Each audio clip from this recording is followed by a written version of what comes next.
chogaraw wajaro ka jeg dial ka kai ke lew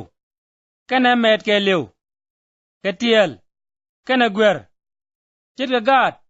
ti rore ti gor ga ne chak ti we ka yen ba gor ne ngi ye ga mi we ka jan do mo bia chutere kana mi chaja ngach ka chaja nene no kwa no kup gwaye bia ga kwar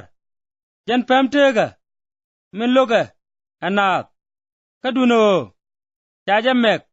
akos ka jan telon mi di ka yen pain kun chet yen ka pamintek in chates ala dul yega ka bi yana bot pala te go te dal garo ka bia mu yega te naga top kut ka ye chukaraso ka chaja gor re ruaine kot inaneje en kuenga pem re zayon mala pem gong toda mi chamek mi tegalon mi di karamo wajangedo chaja be jaga poy ka kwidun yene tin ngas jen amagwa mi tegalot kaduno ka kwinene tin chaja ngat pemin chaluk atadwele ajen pem en chibena pem gong tore dwel ka ajen pem in jang naat ka kot ka kwadaga ajen pem in jang naat ka tet kot ka kwadaga ka karwaine kodlot chit ka min chalat ke ibiken galat yen laba sok duel mi chamek tibo pala miladur meraro ne kot tirele ka de yelet ke tin bombom lat jaramin cholye rar reimot cholye rei boyede mingwa medan tienadur kaduno enteme ka yene kot ka medan kana koy loajek kaduno enteme yen koy loajek noga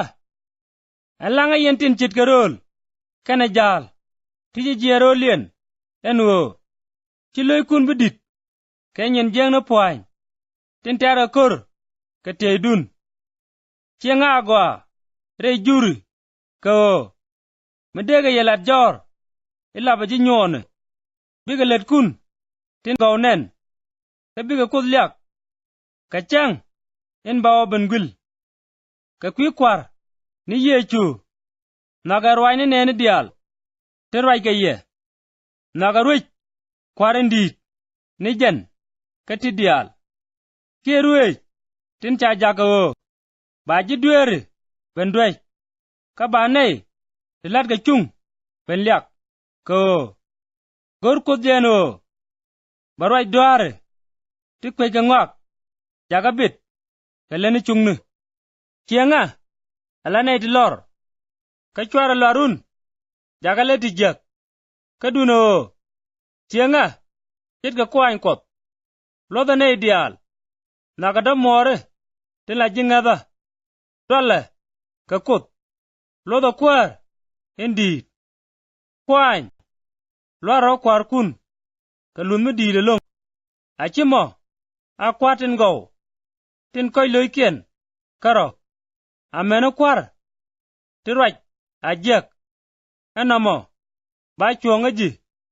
murura anti bej ko tim makut acheng chuje kamisalot ko mururu dwech ko tidwelat elon nguga tijego kaduno milet yeni chung kachi achuch ka kwide amego along nyam kot chaye chol ka kwiga na me ko tikreto chuch ka kwidun kachaya ba news ko bia gore choge tela dwer michelat ka tela roi kaja michame dik sode me chaja kwet kana na loy kwet ka me chaja yak kana na diat ka duno jwa ngene kus en la luga chung jen poinde ja dwer kon kap ka poinde me cha pot ja ka o ba ko lunya lor dwere ka bane tik ka chiang chung ni